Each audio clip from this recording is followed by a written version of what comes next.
Gracias por la invitación.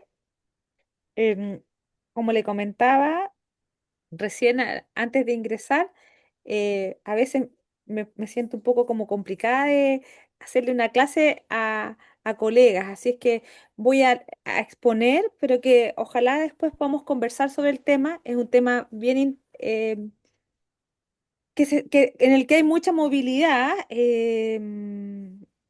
Y que en realidad no discurre sobre muchas normas, discurre sobre las mismas normas que han estado siempre, todavía no se han modificado estatutariamente, ni en el Código del Trabajo, sino que fundamentalmente lo que tiene que ver con los trabajadores honorarios del Estado tiene que ver, los servicios públicos dice relación con una creación jurisprudencial frente a una realidad cuando los propios servicios públicos no dan cumplimiento al mandato general del principio de legalidad en la forma de contratación que tienen que tener y por lo tanto caen finalmente en esta figura de la contratación bajo una formalidad de subordinación y dependencia en los términos del artículo 7 y 8 del Código del Trabajo y que finalmente ha venido a tener cierta solución jurisprudencial y de eso es lo que me invitaron a conversar hoy día.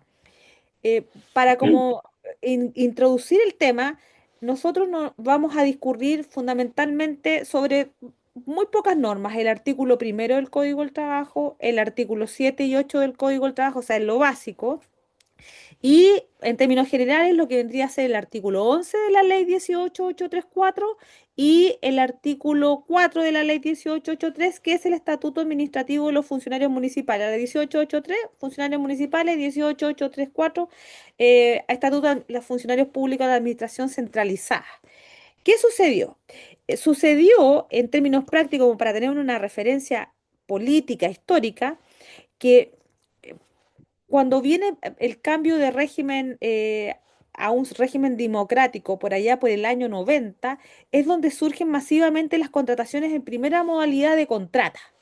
Eh, de contrata por una razón política que no es relevante traer a colación en este momento, pero se debía a que habían plantas que estaban arraigadas y que no había mucho margen para el gobierno democrático en ese momento y surge la idea vía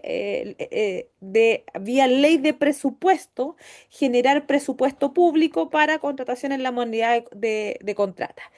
Con el tiempo esto se fue desnaturalizando y se fue popularizando y en alguna medida también abarcó más adelante la figura de la contratación en la modalidad de honorarios, sobre todo bajo el ítem del subtítulo 21 de las leyes de presupuesto. Entonces, a través de estas dos modalidades, que eran las contratas o los honorarios, y todavía en alguna medida eso se ha tratado de corregir, pero no ha habido una resolución, eso es otro tema, lo podemos conversar después, por qué no se ha podido resolver, pero se vincula con que el régimen de estabilidad en el empleo público es en la carrera funcionaria. Eso viene del artículo 38, inciso primero de la Constitución, y la contrata es la modalidad de excepción en la carrera funcionaria, es transitoria, no puede durar más de 2 años, de acuerdo a la descripción que da el artículo 10, y el contrato honorario que describe el artículo 11 ni siquiera tiene la calidad de funcionario público, de acuerdo a lo que dispone el artículo 3 de la propia ley 18834 y el artículo cuarto de la 18883, sino que es una modalidad de contratación finalmente, que se rige por las reglas generales de la contratación civil en modalidad de contratación de servicios personales, Código Civil, decimonónico, y finalmente para las hipótesis que esa norma señala, que son cometidos específicos, funciones no habituales y occidentales en los servicios públicos o profesionales expertos en determinadas materias. Honorarios reales que nosotros podemos haber visto y de conocimiento público. Siempre doy el ejemplo del equipo de abogados, porque nosotros somos abogados, que el Estado de Chile contrató, por ejemplo, para la defensa en La Haya, en el juicio en La Haya. Ahí contrató un equipo de expertos en derecho internacional público creo que era el profesor Claudio Grossman, que lo lideraba, y finalmente habían unos profesionales contratados en la modalidad de honorario para ese juicio en específico y que que reunía las características y la modalidad del arrendamiento de servicio del Código Civil.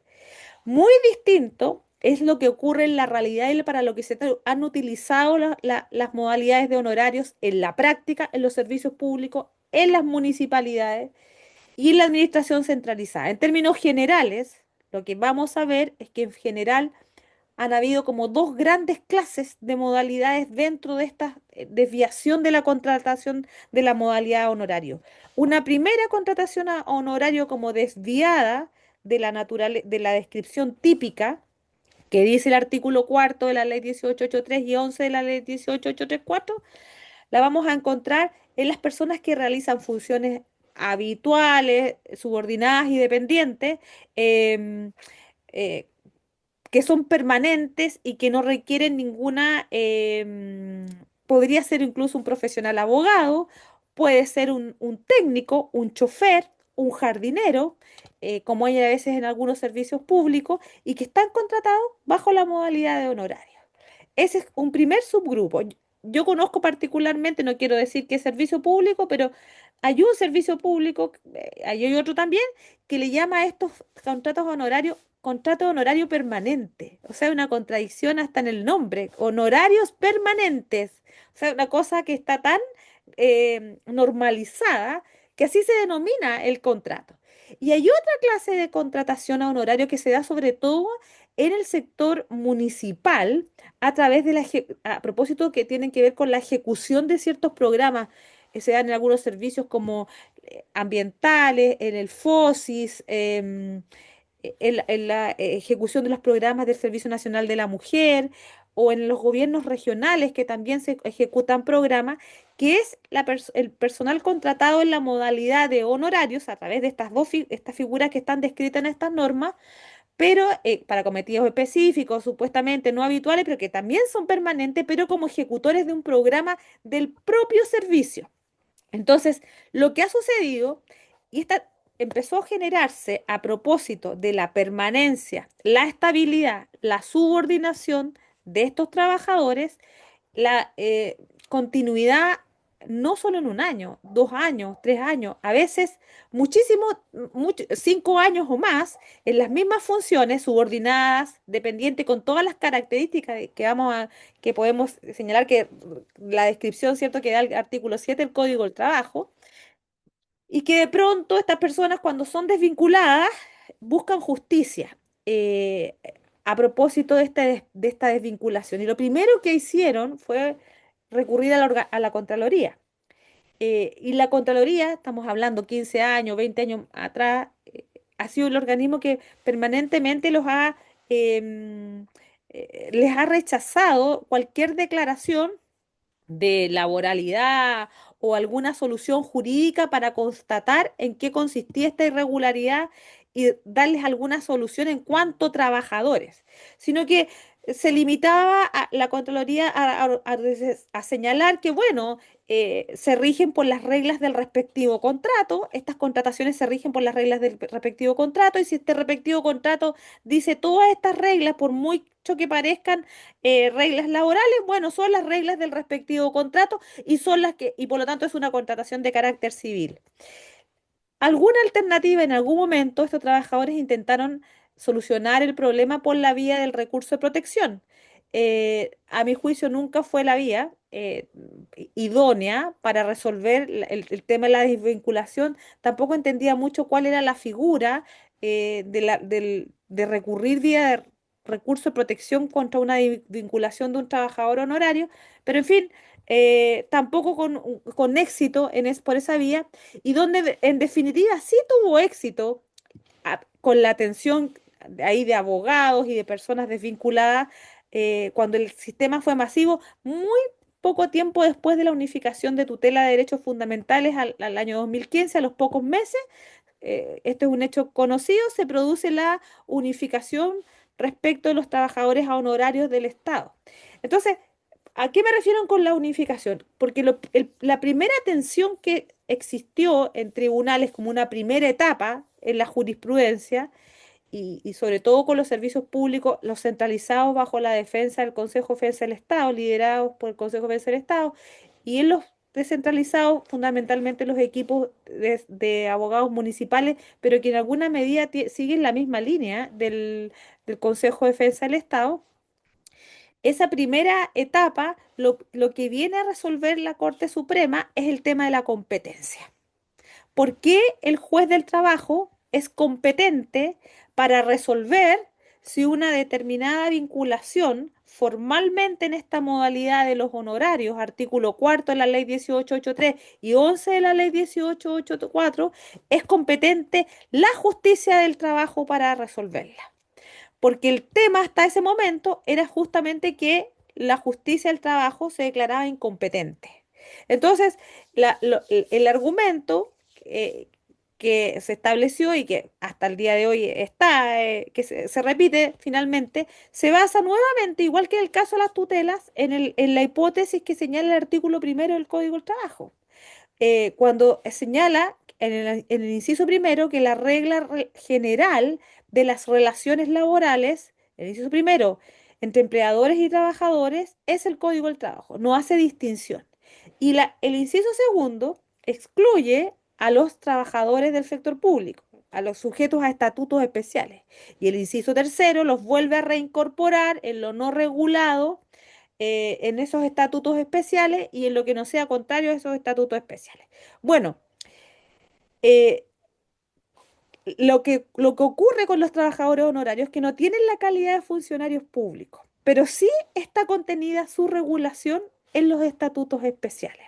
Entonces, ¿qué hace la jurisprudencia? Dice, bueno, siendo toma finalmente el inciso primero y el inciso segundo, sobre todo del artículo primero del Código del Trabajo, en relación al artículo 420 letra A del Código del Trabajo, resolver las cuestiones entre trabajadores y empleadores, y dice que la visa atractiva hace un latinazgo, es decir, ¿cuál es el juez naturalmente competente para decidir si una relación es de naturaleza laboral o civil? Va a ser el juez del trabajo y no el juez en lo civil. Eh, Porque es el tribunal idóneo y es el que además le va a dar idoneidad a la acción. Y que en definitiva, si un juez del trabajo se declara incompetente de inicio, es decir, en la primera resolución y omite decir, o sea, dice de antemano, yo no me voy a pronunciar si esta relación no soy competente para resolver si esta relación es civil o es laboral, está incurriendo en un manifiesto prejuzgamiento y por lo tanto tiene que entrar a conocer y a decidir, de acuerdo a los antecedentes que pongan las partes a su disposición, si la relación era laboral o civil. Entonces vamos a tener esa primera parte de la unificación de jurisprudencia que lo que hace que hoy día podemos considerarlo relativamente habitual o normal, pero en realidad hubo muchas décadas, o sea, mucho tiempo en la praxis judicial en que los trabajadores honorarios no tenían acceso a la justicia porque el tribunal se declaraba incompetente el del trabajo y porque tampoco tenían acceso al recurso extraordinario de protección. Creo que durante mucho tiempo fueron los trabajadores más excluidos, digamos, de tutela judicial efectiva en algunos espacios. Bueno, entonces, ¿qué sucede con esta jurisprudencia que viene a resolver este tema de la declaración de laboralidad de los trabajadores honorarios de los servicios públicos? Y lo primero es que se trata, que se abre esta puerta y que hacen los tribunales, declaran en base a los artículos 7 y 8 del Código del Trabajo, que dándose las hipótesis de la contratación que describe el artículo 7 y en base al principio de supremacía de la realidad, en definitiva, lo que aquí hubo fue una relación laboral en los términos del artículo 7 del Código del Trabajo, obviamente si se han acreditado, por supuesto, todas las hipótesis fácticas, ¿cierto? Y en virtud de ello, ordena al el tribunal pagar las indemnizaciones que corresponden por término de contrato y por despido injustificado en lo que sí corresponde. ¿Qué sucedió en un primer tiempo? En un primer tiempo, esto se aplicó de manera homologable absolutamente, incluyendo lo que era la figura del despido nulo por deuda previsional.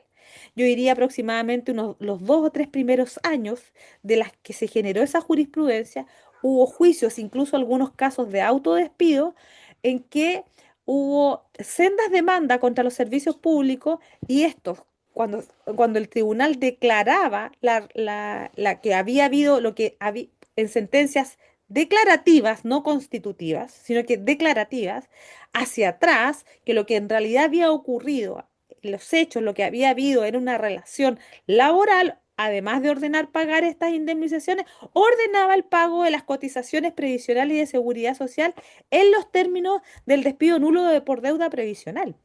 Entonces, fue ahí que en un momento determinado, sobre todo el Consejo de Defensa del Estado, que insistió mucho en esto, y hay un cambio en la cuarta sala constitucional solo respecto del punto de la deuda previsional, no del pago de las cotizaciones previsionales, sino que solo de respecto de la figura del despido nulo, bajo el argumento que como el Estado no está en condiciones, porque el Estado tiene prohibido contratar bajo la modalidad de Código del Trabajo, vulneraría el principio de legalidad.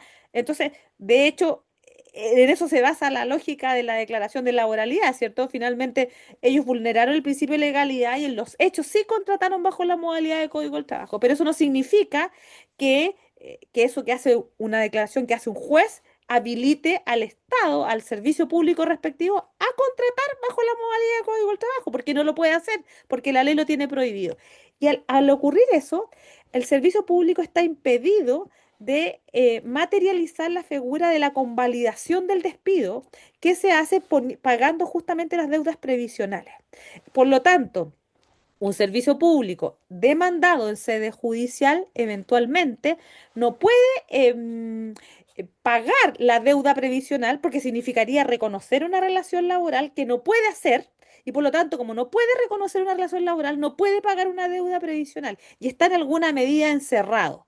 Y eso dio origen a que en el fondo los créditos contra las instituciones públicas, servicios públicos centralizados o descentralizados crecieran porque tenía que terminar el juicio para que recién pudieran pagar con unas deudas que finalmente eran gigantescas. Entonces, lo que hizo el primer como límite de la jurisprudencia de la cuarta sala, la ministra Gloria Nachevesi, en la interpretación correcta, técnicamente dice que no, que lo que corresponde efectivamente es que también se aplique el despido nulo.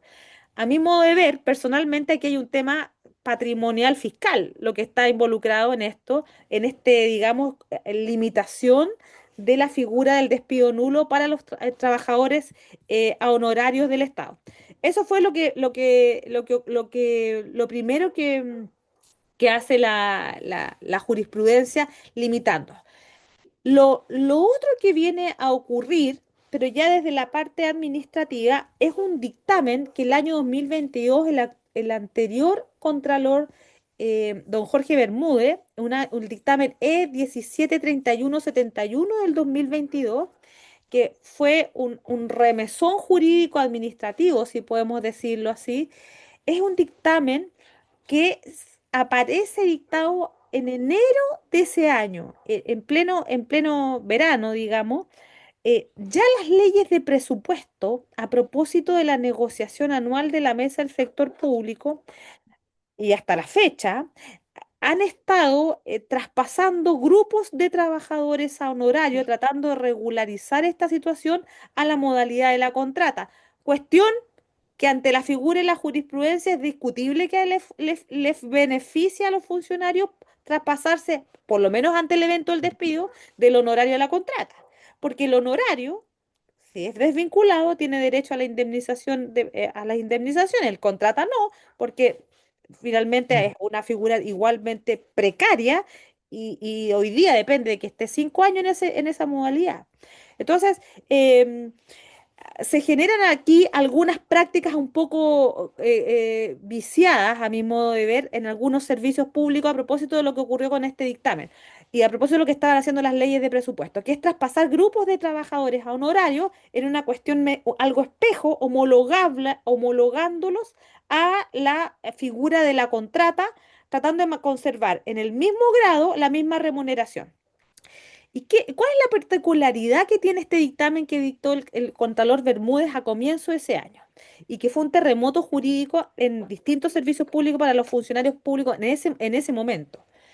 Él ordena algo, a mí me llamó la atención ese dictamen y yo les sugiero que lo lean porque es muy entretenido, porque finalmente se hace cargo de la doctrina laboral de la supremacía de la realidad que está en el artículo octavo, no lo dice así el artículo octavo, pero en el fondo en la supremacía de la realidad que está en el artículo octavo del Código Civil, perdón, del Código del Trabajo. Entonces, tomando la figura y la doctrina de la supremacía de la realidad, es la propia Contraloría la que señala que es efectivo que los servicios públicos, por una razón presupuestaria y por distintas razones de gestión, se han visto obligados o forzados, según lo que señala en ese dictamen, a contratar bajo la modalidad de honorarios a una gran cantidad de trabajadores. Pero, dice, reconoce que esta modalidad de contratación es irregular, que no corresponde a la figura que describen los artículos cuarto de la ley 1883 y el artículo 11 de la 18834. Lo dice la propia Contraloría. Pero ¿dónde está, donde le da la vuelta ese dictamen? Entonces dice, y esto ha significado, aquí viene el tema presupuestario, que les estoy insistiendo. Entonces dice, esto ha significado una cantidad inmensa de litigios contra los servicios públicos a propósito de los despidos, lo que ha significado una cantidad inmensa de recursos públicos en tener que pagar estas indemnizaciones. Por lo tanto, ¿qué hace el Contralor? Dice, entonces, y ahí lo sincera, no es algo que él lo oculte, para evitar estos pagos. O sea, luego de toda esta descripción muy bonita de lo que era la supremacía en la realidad, lo que eran los derechos de los trabajadores, pero que era como todo. Vamos a lo concreto, que tenía que ver con los recursos fiscales. Ahí cuando baja y dice, bueno, esto que ha significado tanta pérdida de recursos fiscales, la forma en que lo vamos a regularizar es que ahora todos los trabajadores honorarios van a ser traspasados, homologados a la figura de la contrata, manteniendo la misma remuneración y además, dice, ¿cómo lo van a hacer? Y ahí esto es totalmente interpretativo, es una cosa que lo dice el dictamen. Dice, para determinar qué trabajador honorario va a ser traspasado a la contrata, yo voy a fijar el criterio confianza legítima. El que tenga 2 años de honorarios o más puede ser traspasado a la contrata.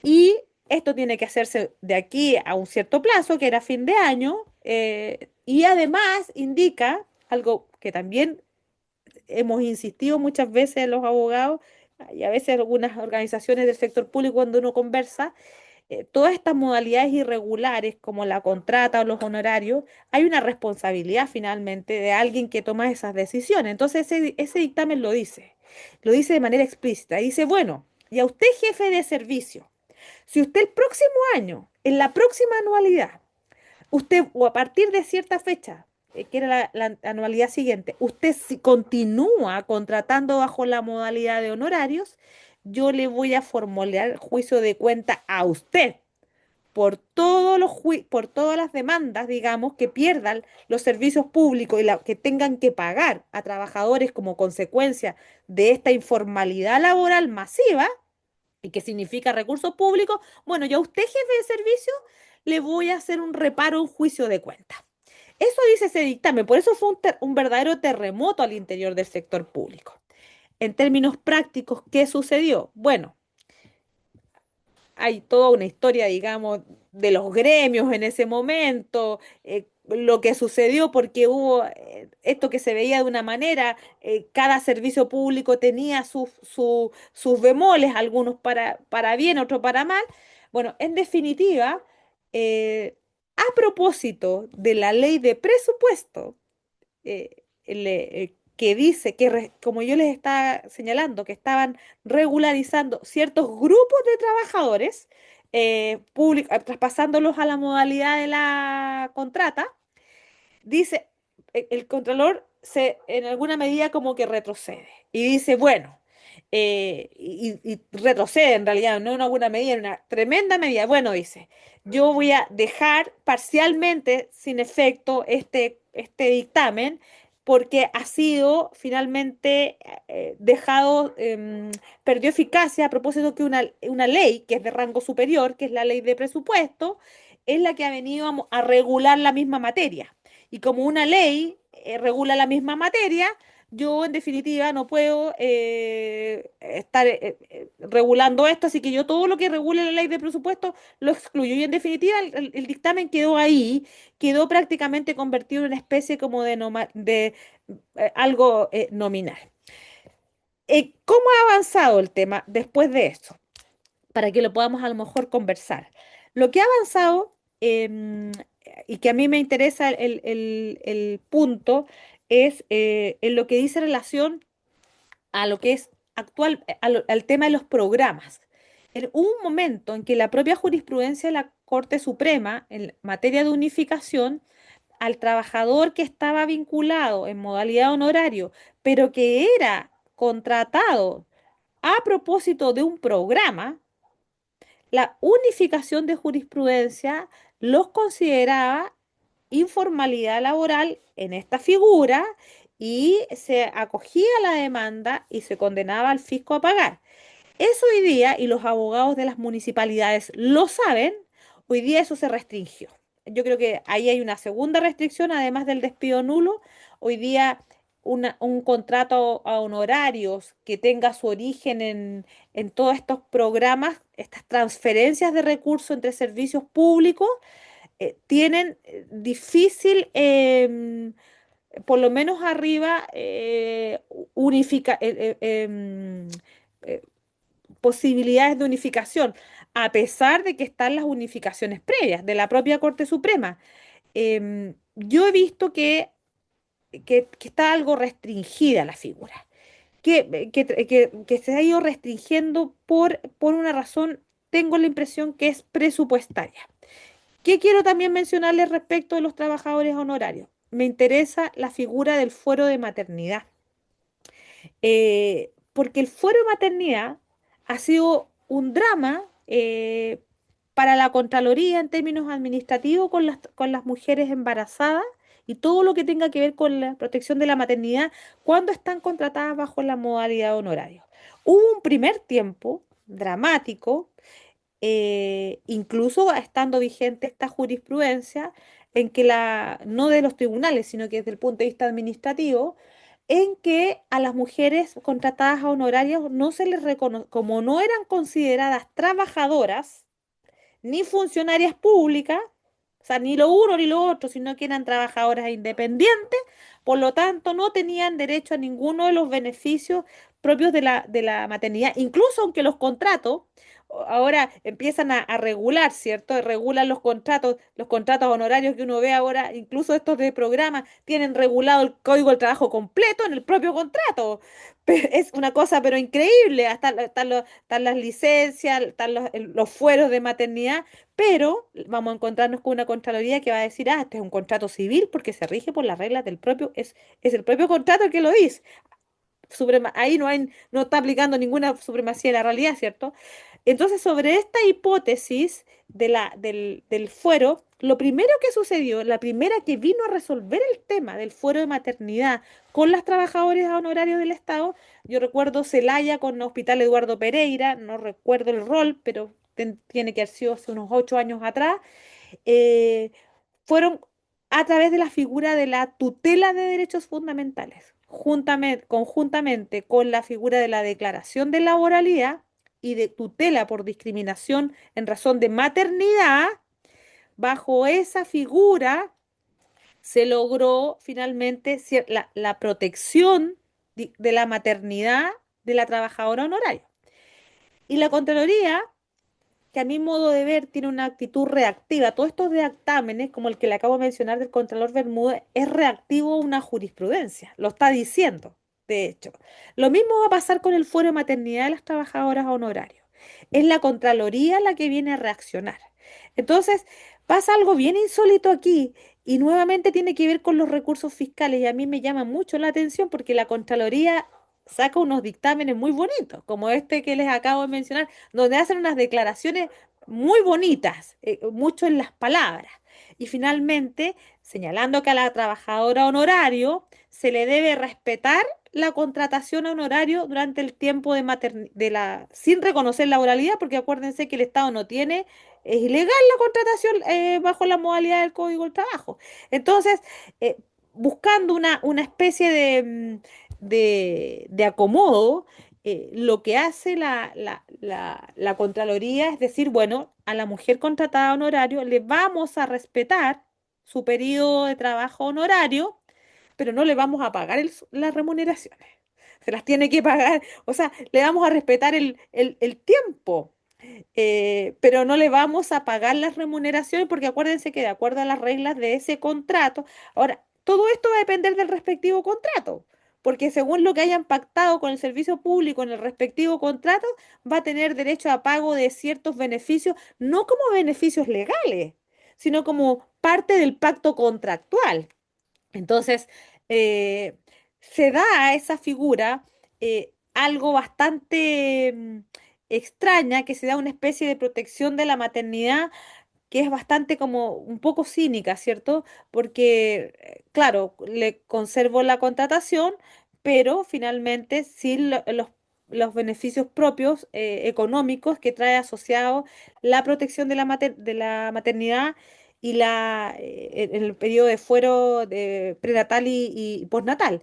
Entonces, es complicado.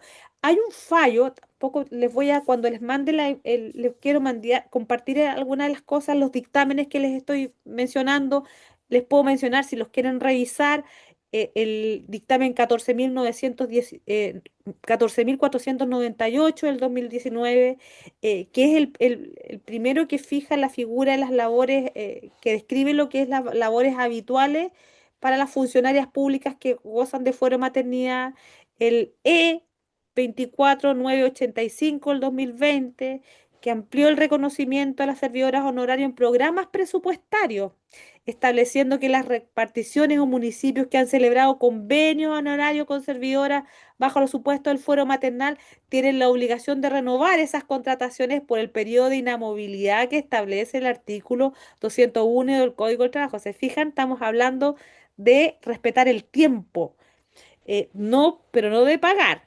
El dictamen 2746 del 2020 precisó el alcance de los beneficios de maternidad. El fuero del artículo 201, el derecho a la sala cuna del 203, el tiempo de alimentación del artículo 206, que son aplicables a los trabajadores honorarios, y señala ese dictamen que están implícitamente incorporados a sus contratos por aplicación del artículo 11 inciso segundo del artículo 18834. Se fijan que todo esto es interpretación de los dictámenes.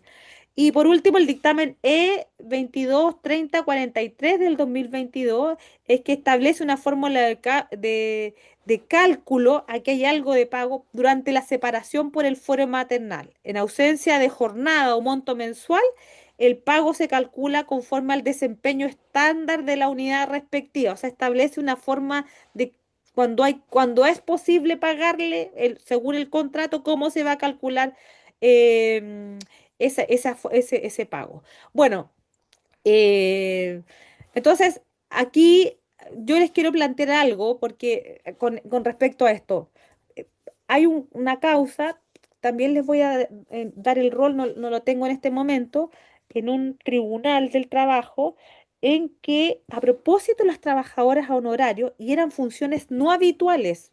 Miren lo que hizo el tribunal.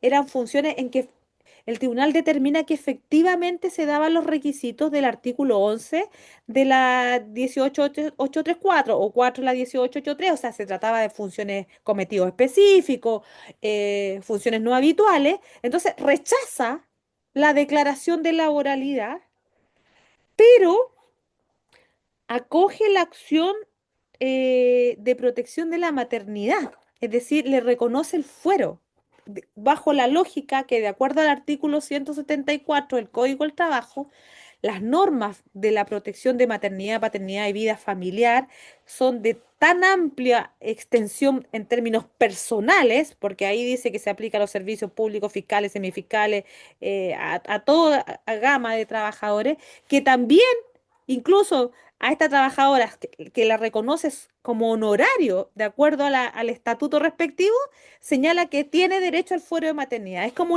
una figura excepcional, es un fallo como con una aguja en un pajar, pero es interesante el análisis de ese fallo por esto, porque la reconoce trabajadora honorario, pero siendo honorario le reconoce el fuero.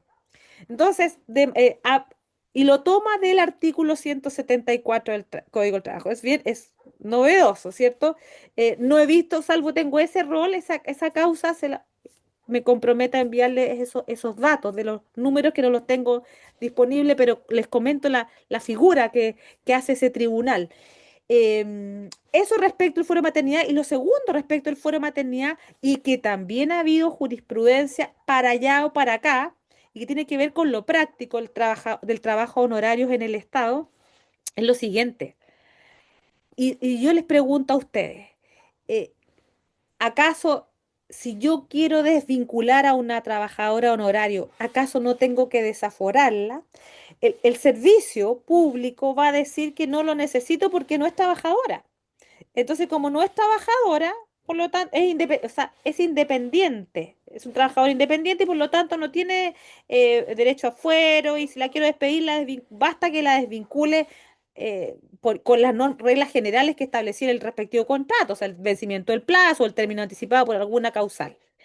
Em, yo creo que eso es discutible, más que discutible, yo creo que sí debiera haber una acción de desafuero en maternidad, pero eso implicaría para el servicio público el mismo problema que tiene con las cotizaciones previsionales, reconocer la relación laboral, salvo hacer lo que hizo ese tribunal, ese juez en esa causa que les acabo de mencionar, que sin reconocerla trabajadora, sino que asumiéndola como trabajadora honoraria, es decir, con una contratación civil, señala que el fuero de maternidad es también extensible a esa figura de la contratación civil y por lo tanto desde esa perspectiva requeriría un desafuero. Em, por último, señalarles que la figura de la contratación a honorarios, por lo menos en términos de judiciales, creo que lo acabo de adelantar, es plenamente compatible con la acción de tutela de derechos fundamentales, pero requiere la declaración dentro de la misma lógica, ¿cierto? La declaración de laboralidad. Hay un caso en Valparaíso, hace unos 6 o 7, 5 a 6 años atrás, 5 o 6 años atrás, un trabajador honorario, dirigente del sindicato honorario. Ahí hay una dinámica especial, lo podemos dejar para la conversación. ¿Qué pasa con esos sindicatos, los trabajadores honorarios? Eh, Dirigente, militante de un partido político, discapacitado discapacitado, militante de un partido político. Tenía tres hipótesis Ay, dirigente sindical. Eran tres hipótesis de discriminación. Entonces, en un proceso justamente de cambio de gobierno, bueno, estaban los indicios directos, finalmente, él resulta ser el único, va a hablar con la autoridad de la que dependen las desvinculaciones y la autoridad le dice, no, no vamos a desvincular a nadie y pasan 3 días y el único desvinculado es él y el día que entraba en vigencia la ley de inclusión laboral y él es discapacitado a la vista. Entonces, habían varias situaciones indiciarias de varias hipótesis. Bueno, el tribunal efectivamente acoge la acción de tutela, pero previa declaración de laboralidad del vínculo. Es decir, declara la laboralidad, que era que esta relación era en informalidad laboral, y luego de declarar la informalidad laboral, acoge la acción, pagó las indemnizaciones, las remuneraciones, y además acoge la acción de tutela. Para cerrar, y en términos, lo podemos conversar en términos generales, el recurso de nulidad que se presenta a las Cortes de Apelaciones, por lo general, en estos casos, está fundado en la errada calificación jurídica de los hechos, porque generalmente los hechos están bastante claros en orden a que hubo ciertas hipótesis que se dieron en términos materiales. Entonces es una de las causales que ha tenido acogida en las cortes.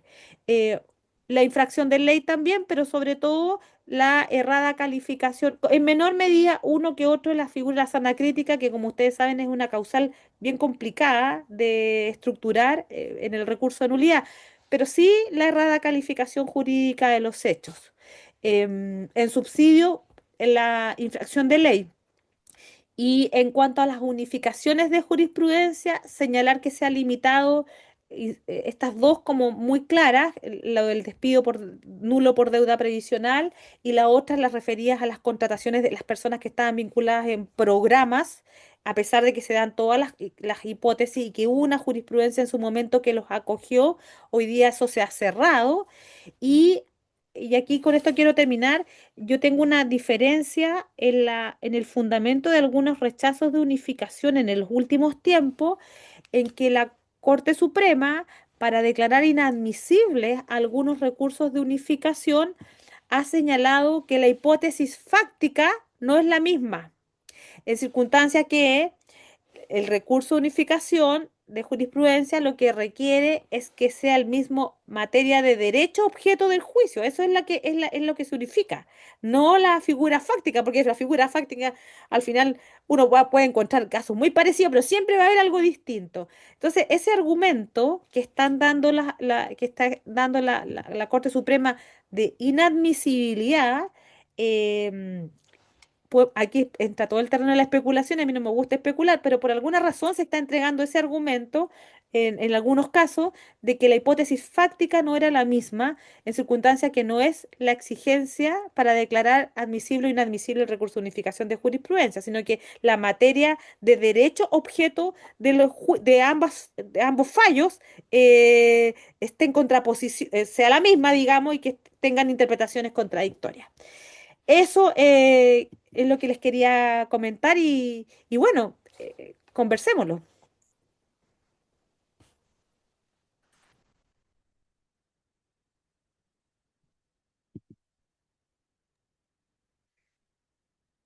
Si alguien tiene una duda o quiere opinar, ideal.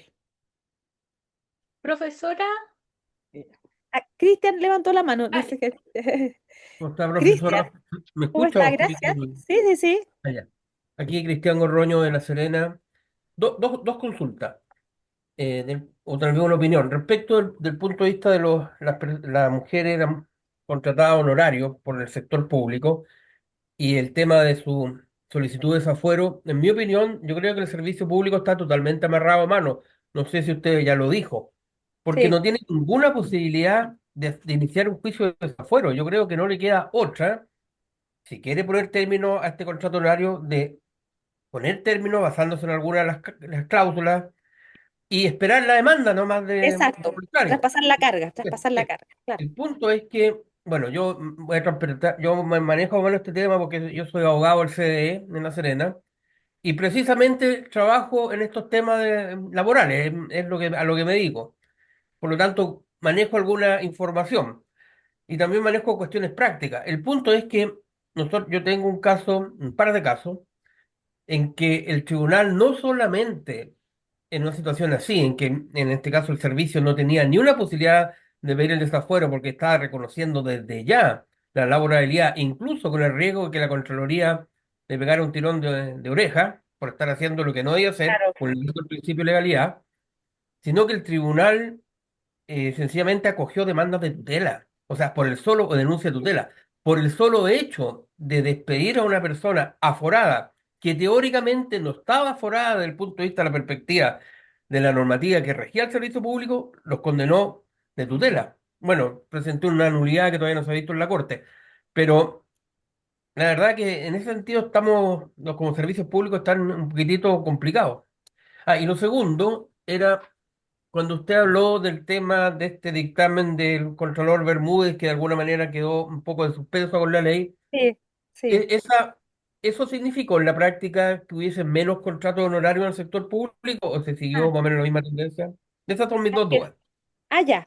Creo que se los había adelantado. Mira, lo primero sí coincido contigo. Pero por eso, cuando comencé el comentario, dije que al final detrás de todo esto hay una cuestión política. Política, no me refiero a política partidista, me refiero a una cuestión política institucional, una visión de Estado. Aquí lo que está detrás es la figura del empleo en el Estado. Porque en el fondo, claro, si miramos separadamente el contrato honorario, no lo podemos separar de de la precariedad de la contrata. De hecho, está la distorsión en la realidad que la carrera funcionaria en términos prácticos parte como contratación honorario, continúa como contrata. Y si es que en algún momento se dicta un DFL en el respectivo servicio, vas a pasar a la planta. Pero esa es la carrera funcionaria real. Usted lo debe saber como miembro del Consejo de Defensa del Estado, que también tiene el tejado de vidrio en este aspecto, porque yo son mi eterna contraparte, los colegas del Consejo los conozco, tengo mucho cariño a varios en Valparaíso, en Santiago, y sé que también tienen ese tema estructural. Entonces, y finalmente, estamos como dando vueltas, yo siento que nos estamos dando vueltas en círculo. Aquí voy a decir voy a dar una opinión quiero que se entienda, es poco correcta, poco diplomática. En el empleo en el Estado en general, en el derecho comparado, y esto viene del siglo XIX, del common law, del derecho anglosajón, y yo lo comparto, el empleo en el Estado tiene que ser estable por una razón política, porque en un régimen democrático basado en elecciones periódicas, el empleado que hace función pública permanente no puede quedar sujeto a la autoridad, a la discrecionalidad de la autoridad de turno. O sea, no se puede producir el sistema que se llama del spoil system o sistema de reparto. Salvo las autoridades políticas, que los propios sistemas consideran que las autoridades de elección popular pueden designar. Aquí en Chile es hasta el cuarto nivel jerárquico, etcétera. Bueno, eso aquí en Chile se distorsiona, hay países como México, Argentina, que hay que decir, ya está totalmente, pero si ese tema, finalmente, el tema de la estabilidad no se resuelve, no vamos a resolver el problema del horario. ¿Por qué quiero decir algo que va a ser a lo mejor poco empático? Porque en esta lógica del empleo público estable, las indemnizaciones por término de contrato no debieran tener ningún lugar. Es decir, cuando el empleo público es estable, lo que no puede hacer el Estado es comportarse como empresa. Porque si no, mira, el ejemplo más práctico, y lo estamos viendo en el sistema de alta dirección pública. El Estado siempre tiene plata, porque la plata no es de todo ni es de nadie, él siempre tiene dinero. Entonces, en el sistema de alta dirección pública tú puedes ver la figura, la autoridad política de turno va, despide y paga. ¿Te fijas? Entonces, si vamos a tener el empleo público en general sujeto a un sistema de indemnizaciones por término del contrato como la empresa privada, yo me opongo. No tiene que existir eso. No puede, porque si no va a venir el gobierno de turno y va a sacar, pagando va a sacar gente y va a sacar, o sea, vamos a convalidar un sistema finalmente que es de spoil system y que va a dañar a la propia estructura institucional. Cuestión distinta es la solución práctica que se le dé a los trabajadores honorarios como lo que estamos hablando, que pasa por un pago de indemnizaciones, pero pasa por resolver un problema práctico a propósito de este merenjunje que el propio sistema político no resuelve. Y pareciera que estuviéramos esperando que viniera el próximo gobierno y el próximo gobierno, y todos sabemos, como acaba de decir usted, colega, que efectivamente va a venir un gobierno y va a sacar un montón, va a poner entre contratas y honorario, como que lo estamos esperando y cómo está integrándose la sala, la tercera o la cuarta. Yo creo que eso es totalmente insensato, pero lamentablemente estamos en ese vaivén. Eso como primera consideración. Lo segundo, ¿qué pasó después del Contralor Bermúdez? Mire, yo en términos prácticos puedo decir lo que vi en algunos servicios públicos, sobre todo municipales, que hicieron una trampilla a propósito, y fue real, a mí me lo dijo una jueza del trabajo, porque aquí le voy a explicar lo que hicieron algunos colegas. Yo no, alguna vez cuando recién había partido con esto lo intenté, pero después dejé de intentarlo, pero colegas todavía lo intentan. Lo que sucedió es lo que era lo que era previsible. Eh, si yo llevo 5 años a honorarios, o 10 años, o la cantidad que sea, y me traspasan a la contrata, esos años en teoría se pierden para los efectos de la jurisprudencia. Entonces, en algunos municipios, en salud primaria, por ejemplo, sucedió que había un trabajador, un médico, por ejemplo, que tenía casos concretos, un médico, 5 años, 6 años, trabajando en modalidad de honorario en los SAPUS de la atención primaria. Y a propósito de este dictamen, dice, los vamos a traspasar ahora a la modalidad de contrato indefinido, así se llaman en la salud primaria las contratas. Lo traspasan y antes de los 3 meses le ponen término anticipado.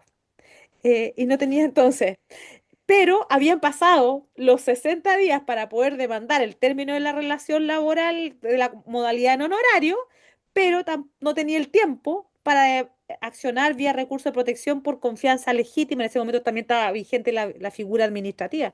Yo lo vi. Hay gente que llegó, probablemente a lo mejor más de un colega aquí le puede haber consultado, más de algún funcionario público en esa situación, que le pusieron término a sus contratas antes de los 2 años, cuando estaba vigente la doctrina Bermúdez de la confianza legítima, o digamos, por ejemplo, ahora antes de los 5 años, pero venía con una contratación previa a honorario. Y ambas, en términos jurídicos, a pesar de que la labor es la misma, el trabajo es el mismo, el empleador es el mismo, pero las figuras jurídicas son distintas y no se suman. No las suma ni la jurisprudencia laboral, no la suma la jurisprudencia administrativa, ni tampoco la suma la jurisprudencia en materia de protección. Eso sería la respuesta. Janet, Gracias. gracias a ti. Hola, buenas tardes. No sé si se Buenas tardes. escucha. Bueno, Sí, sí, además que sí. ando un poquito resfriada. Pero tengo dos puntos. El primero, en cuanto a los programas que tú dijiste, yo creo que hay que hacer una aclaración. Yo efectivamente nunca cogí una demanda relacionada con un programa con un órgano externo, desde el día uno. Al principio me la anulaba. Pero obviamente hay que distinguir los programas municipales propiamente tal, que es como una forma de cubrir, porque el municipio lo que hace es siempre crear programas y decir, no, esta no es función nuestra, es a través de un programa que es con recursos propios. Y ahí tira la figura de Claro. los honorarios. En esa, absolutamente la acogía, por un lado. Y por otro lado, no sé si a otros les ha pasado, me he encontrado en el último tiempo con la figura del despido indirecto contra la municipalidad, en mi caso, invocando incumplimiento grave de las obligaciones que impone el contrato del artículo 160, número 7, basado en dos obligaciones: que no me escrituró el contrato de trabajo, no obstante que había un contrato honorario, y que no me pagó las cotizaciones previsionales. En lo personal, yo rechacé la demanda porque dije que por el principio de legalidad es imposible que en los hechos se configure ese incumplimiento, porque la municipalidad, en mi caso son puras municipalidades, no podía pagar cotizaciones y tampoco podía contratar bajo el término del Código del Trabajo. Me he encontrado con un montón. En mi caso, al menos, yo rechacé la demanda, pero la Corte anuló y concedió.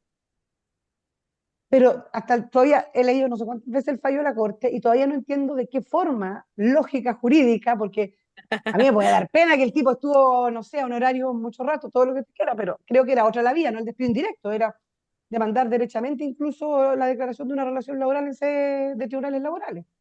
Pero no entiendo cómo configurar un despido indirecto imputando a la municipalidad o al órgano público estas dos infracciones en circunstancias de que por principio de legalidad jamás se puede dar cumplimiento a esas dos circunstancias. No sé si se entiende la figura o le has Sí, sí, tocado a otro. sí, claro, pero al final yo creo que es como qué fue primero, el huevo o la gallina. Me da la impresión que en esa pregunta, porque probablemente lo que diga el que está demandando, claro, no me pagó cotizaciones previsionales, no me pagó no me escrituró el contrato, pero en la realidad sí tenía un contrato de trabajo.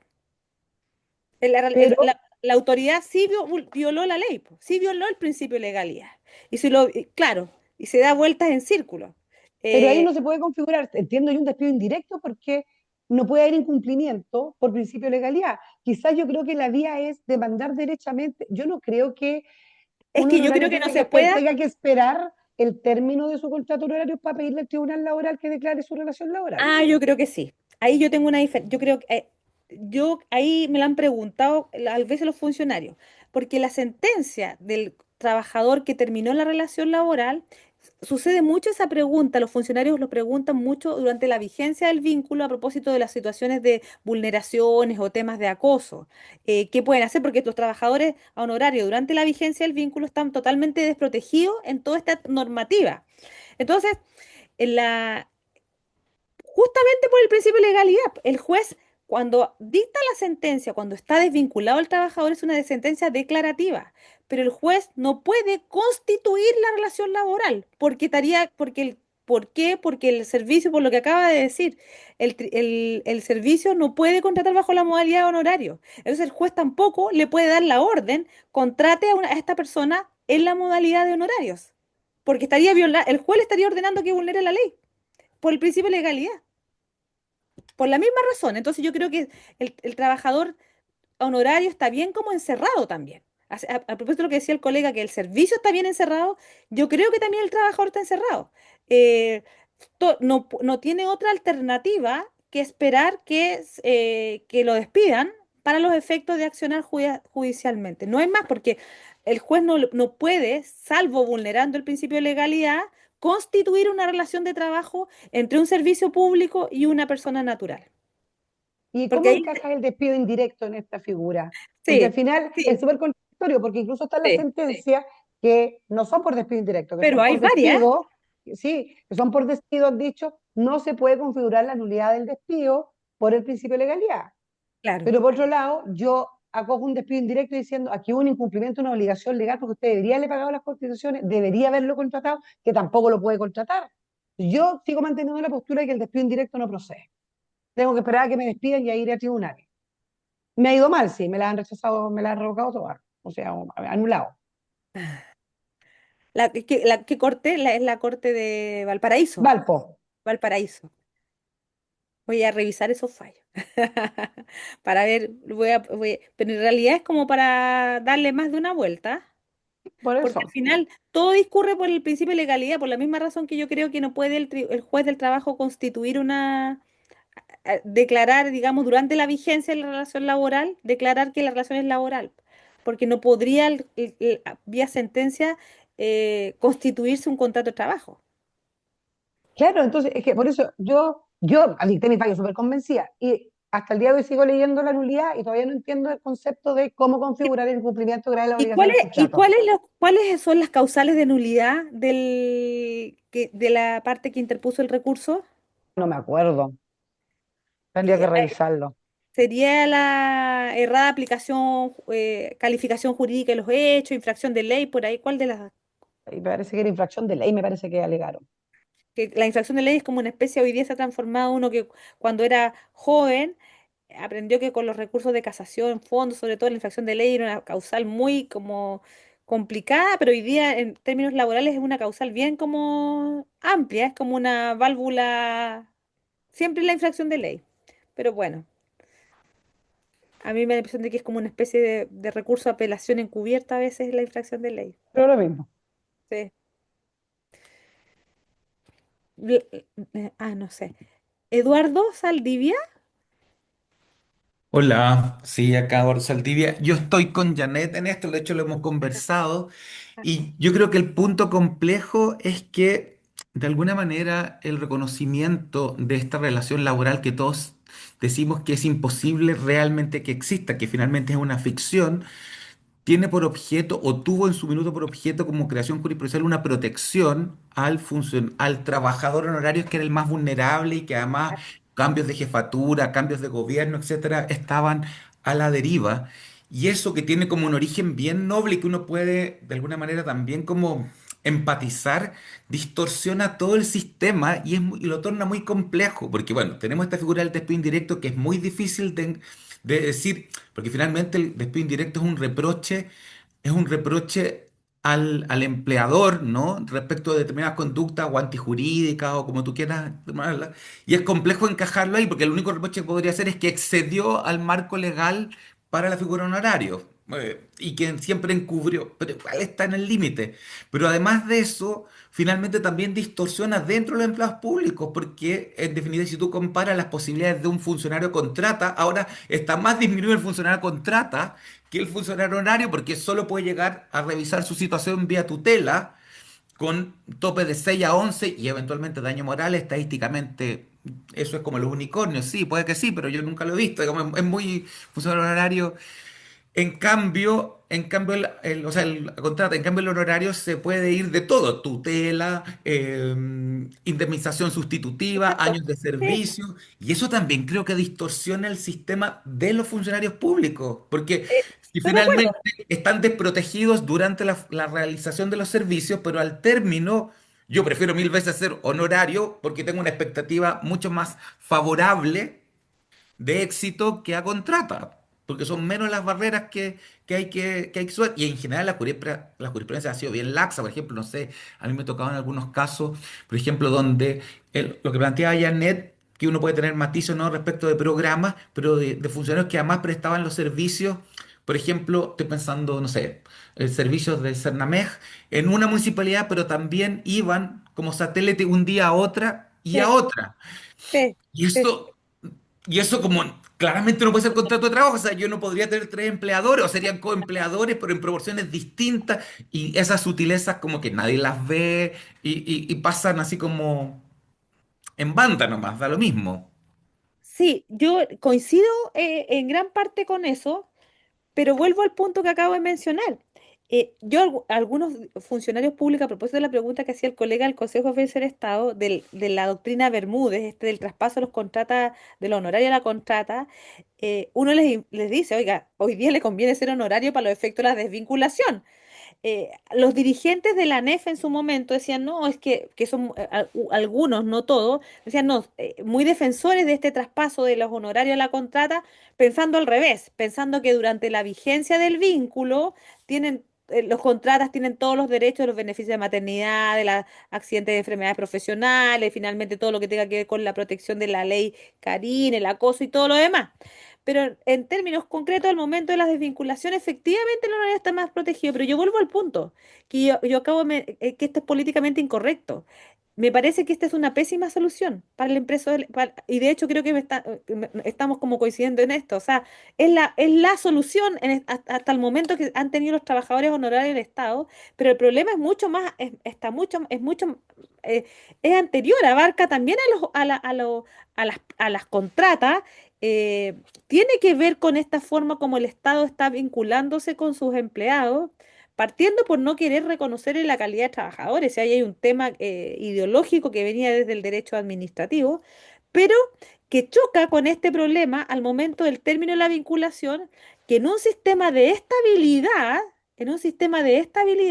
esto no, este término no podría terminar en indemnizaciones porque en rigor el funcionario público que es estable se va a ir jubilado, no salvo que se vaya destituido en un sumario, pero en rigor el funcionario público estable no debiera, va a avanzar en la carrera por el mérito, ¿cierto? La capacitación, la jerarquía, etcétera, pero este tema de las desvinculaciones masivas tiene que ver con lo que se denomina precarización en el sector público, que no es la figura propiamente tal de la informalidad laboral como la conocemos en el sector privado. Tiene que ver con lo que estamos viendo los trabajadores honorarios contrata, con estas modalidades de contratación en que la ley es muy apretada.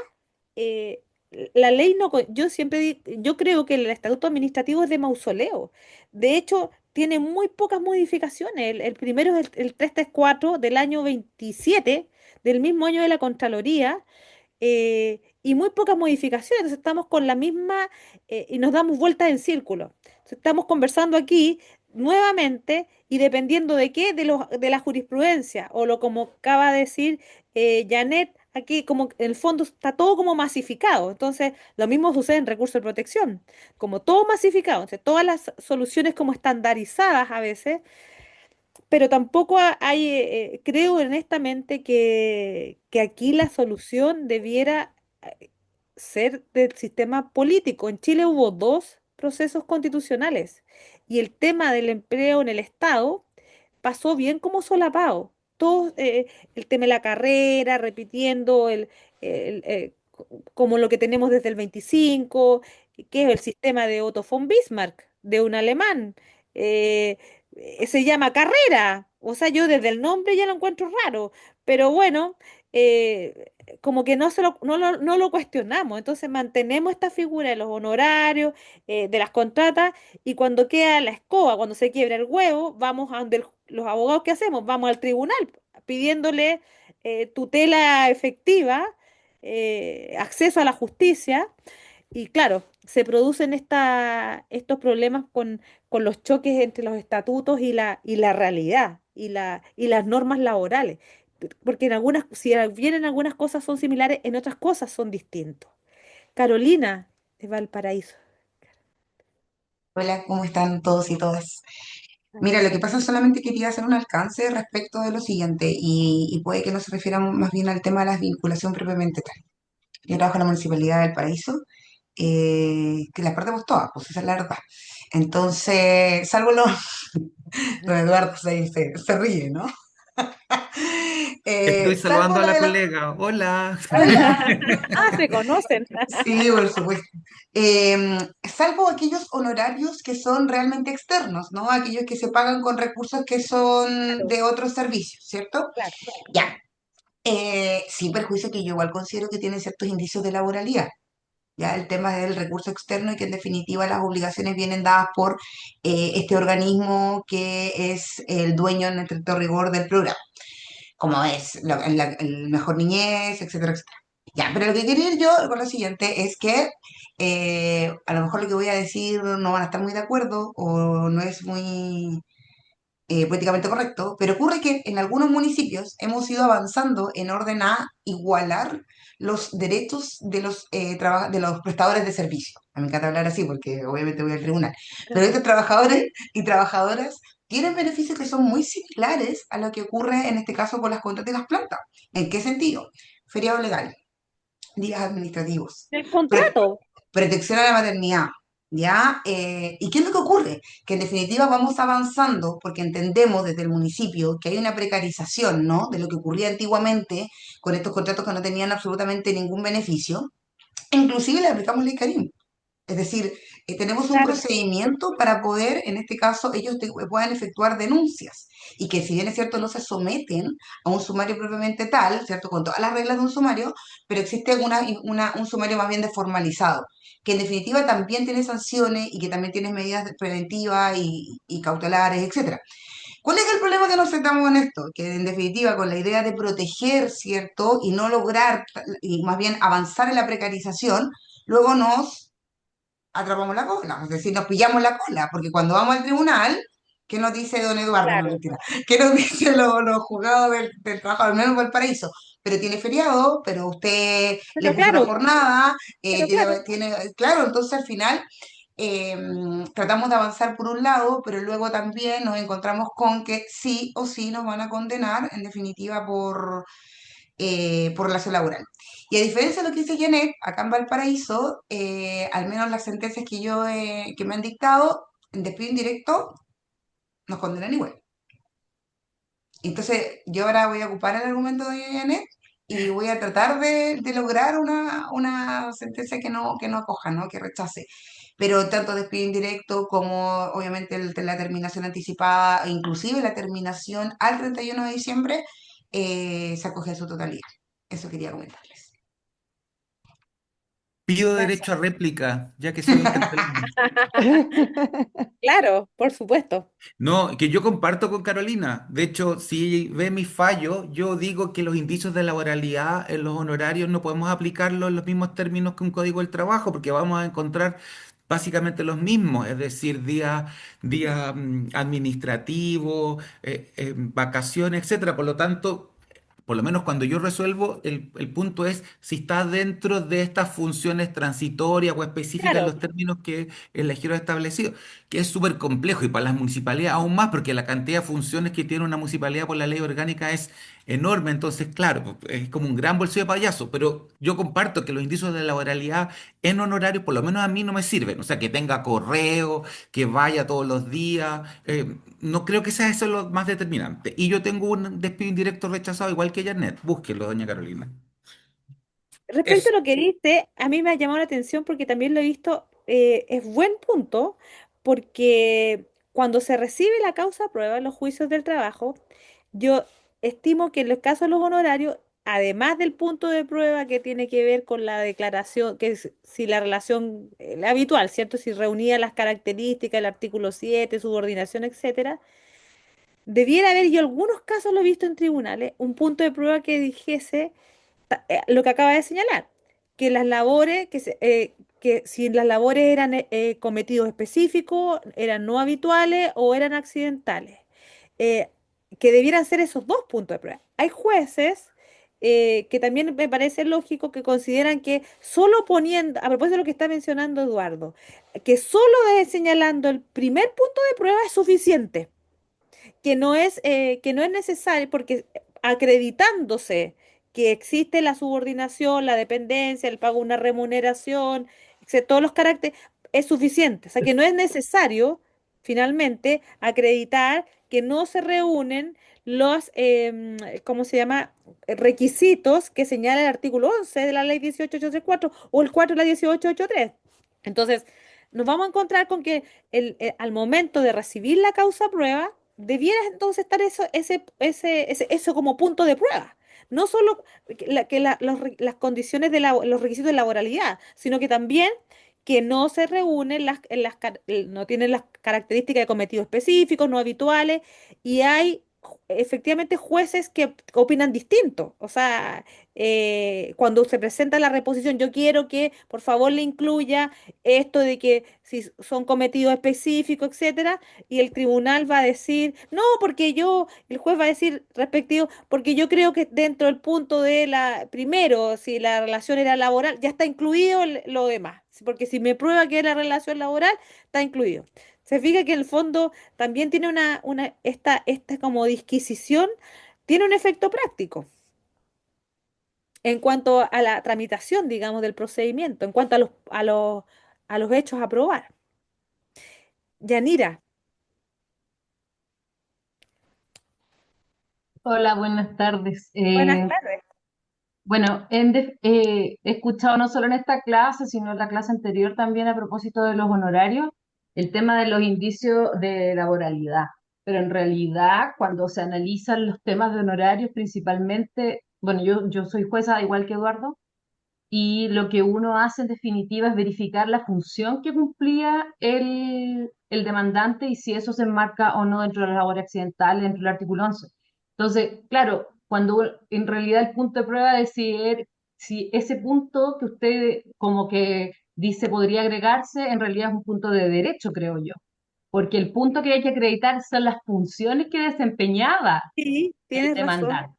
Claro. El demandante Estoy- acreditaba que esas son funciones habituales, ya sea del municipio, claro. de la entidad Buen pública, de punto. qué sé yo, acreditaba que son funciones habituales, están fuera del marco legal y por lo tanto, como no hay otra regulación, va a ser siempre Código del Trabajo.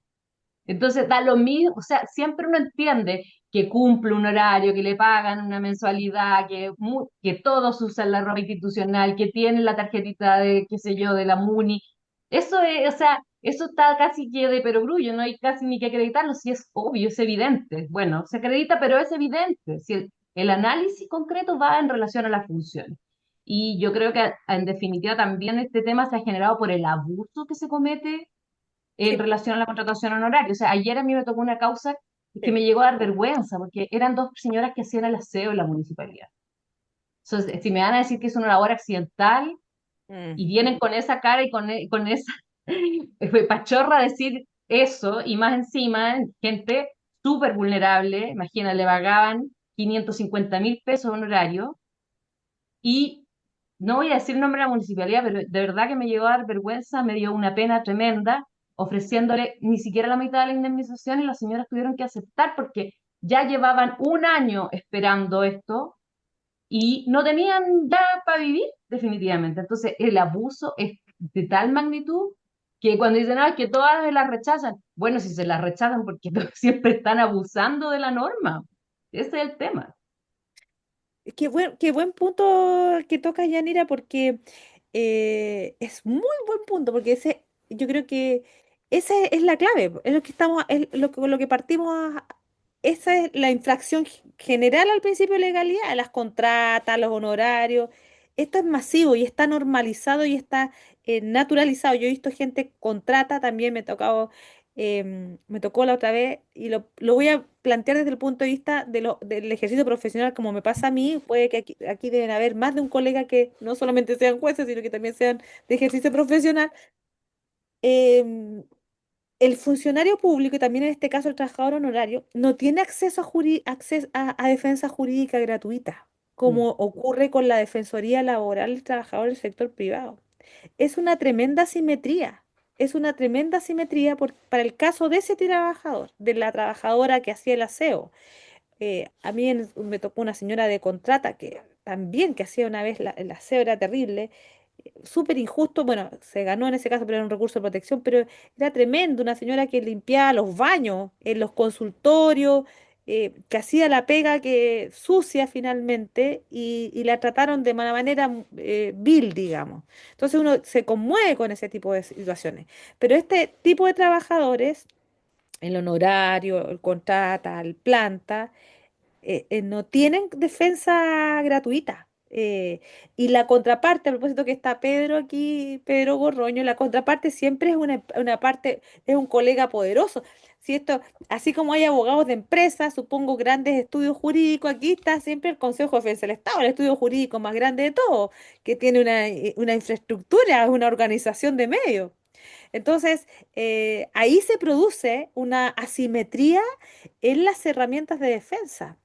Muchas veces son las organizaciones las que terminan contratando abogados, pero en el caso de los trabajadores honorarios, tienen la particularidad que muchas veces las organizaciones del sector público, a las que ellos no están afiliados porque no tienen derecho a a las asociaciones gremiales, a pesar de que forman sindicato, pero bajo la modalidad Código del Trabajo del trabajador independiente. Entonces estamos hablando de dirigentes sindicales sin fuero, sin mucha capacidad de negociación, sin nada, ¿cierto?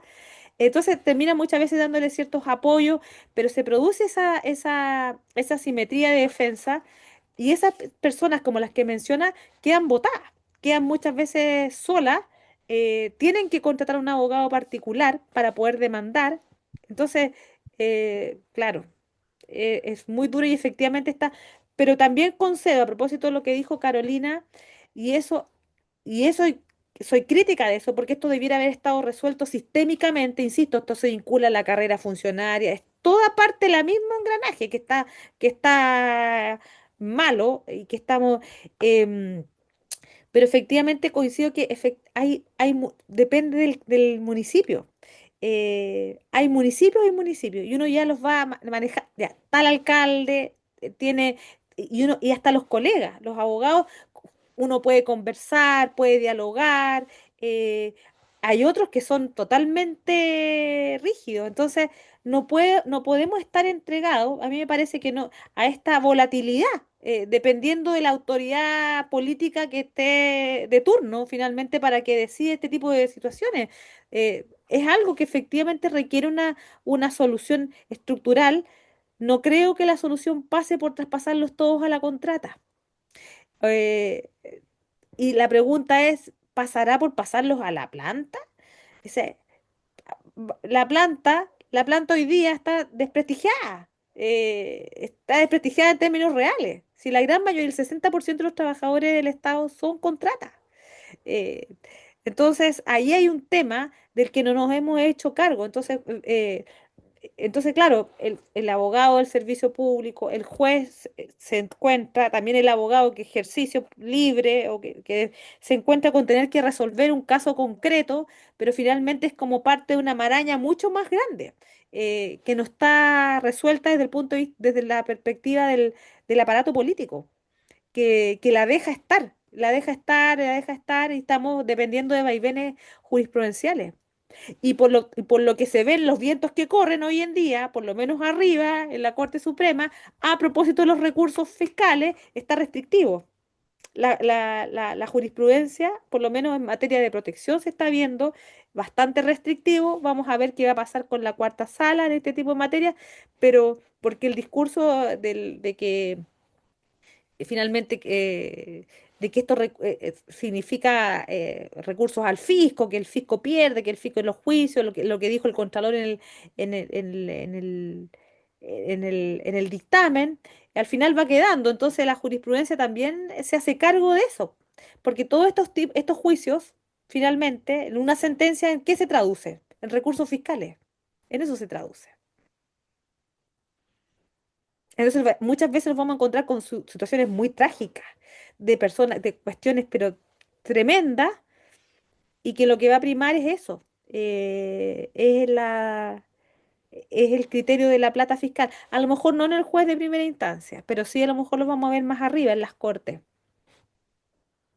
Eso quería como comentarles. Nos quedan 4 minutos si alguien quiere comentar. Carolina se quiere retirar. Gracias Gracias a por ti, estar. muchas gracias. Va a preparar un recurso contra un fallo del Eduardo. Ah, bueno, No, lo que yo te iba a comentar, por ejemplo, que allá, yo estoy en una jurisdicción que tiene 4 municipalidades y efectivamente hay una que siempre está un paso adelante en todo sentido.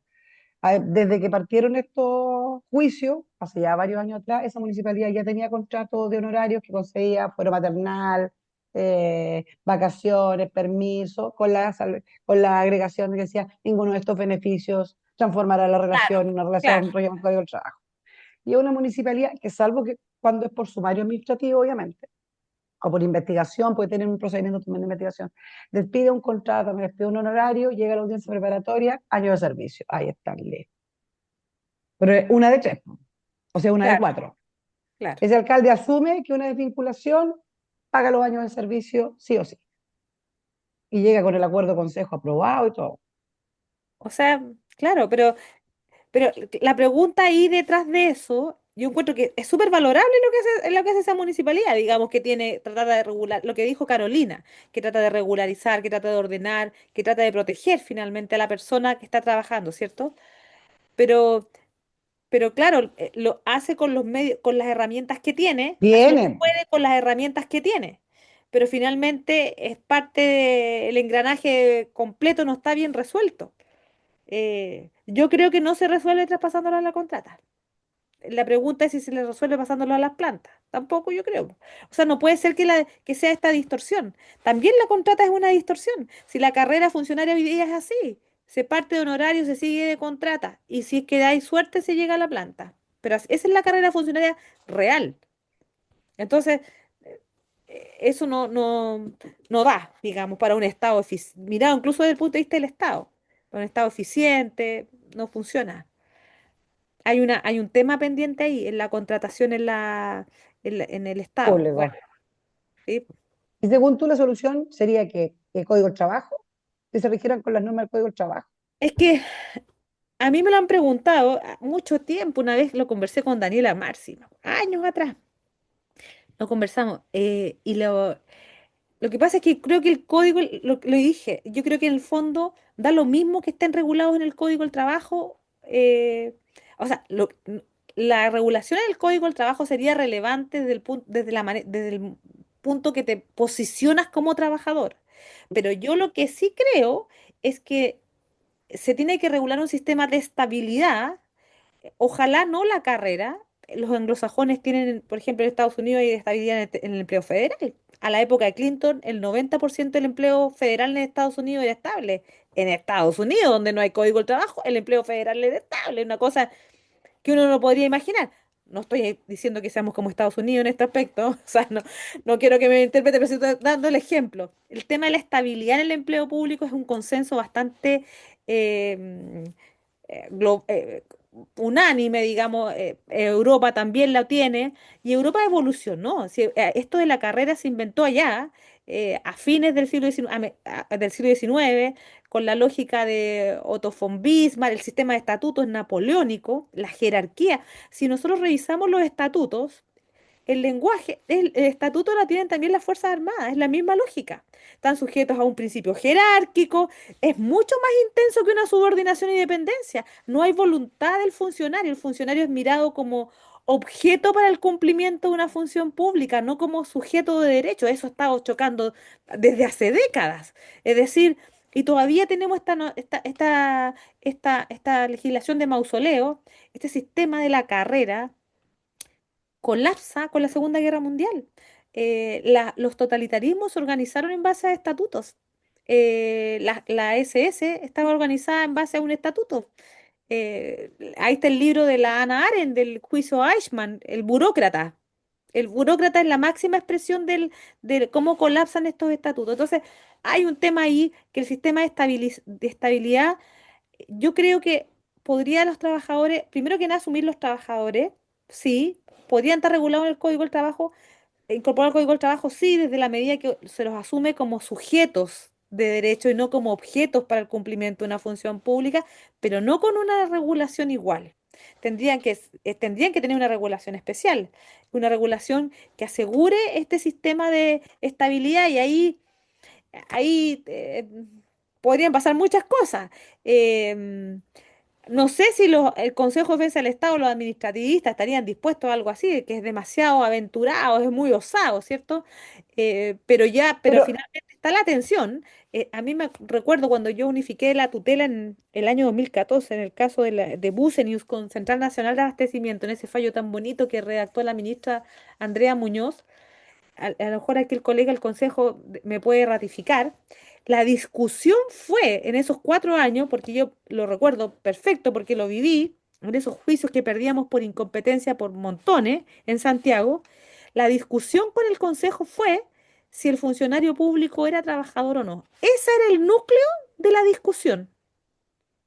De eso dependía todo.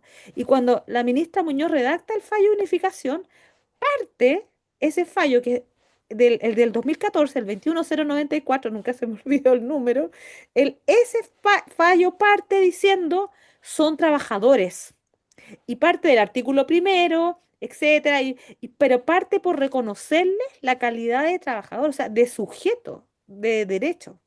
Entonces, eso es una cuestión que tiene que ver con mentalidades, ¿cierto? Nosotros, los abogados, cuando yo que soy más vieja, antigua, podemos decir, nosotros en las universidades fuimos formados de que el Estado era como un mundo paralelo, que era un derecho autárquico, donde no se podía prácticamente penetrar.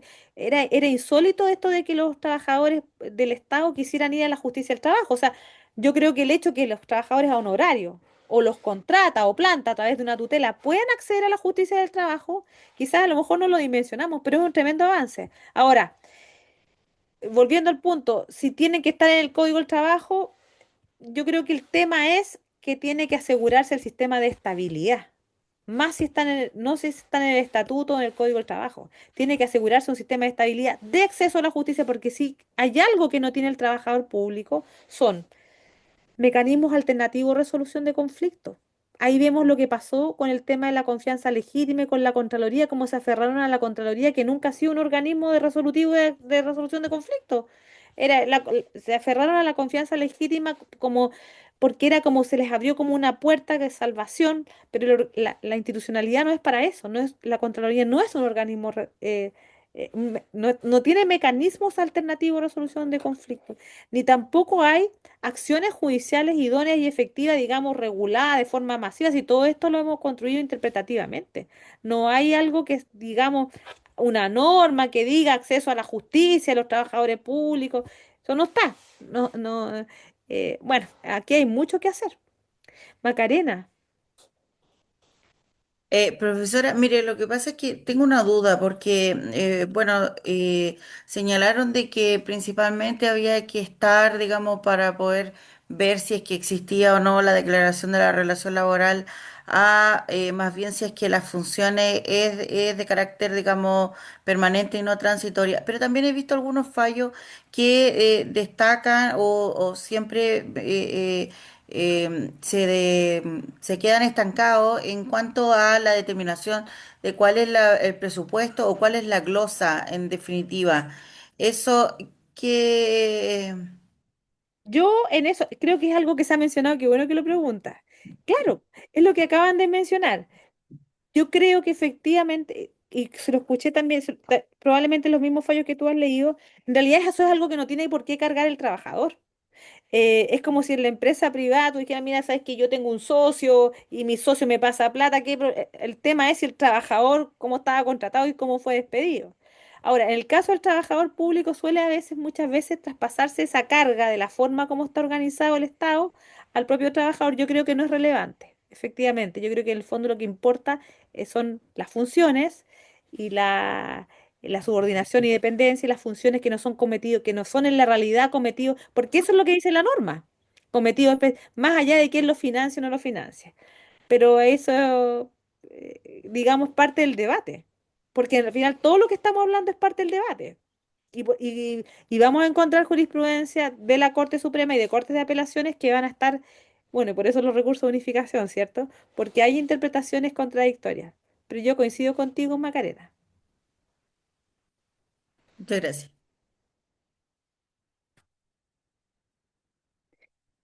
¿Estamos en la hora o no? Nos vamos a dormir. Bueno,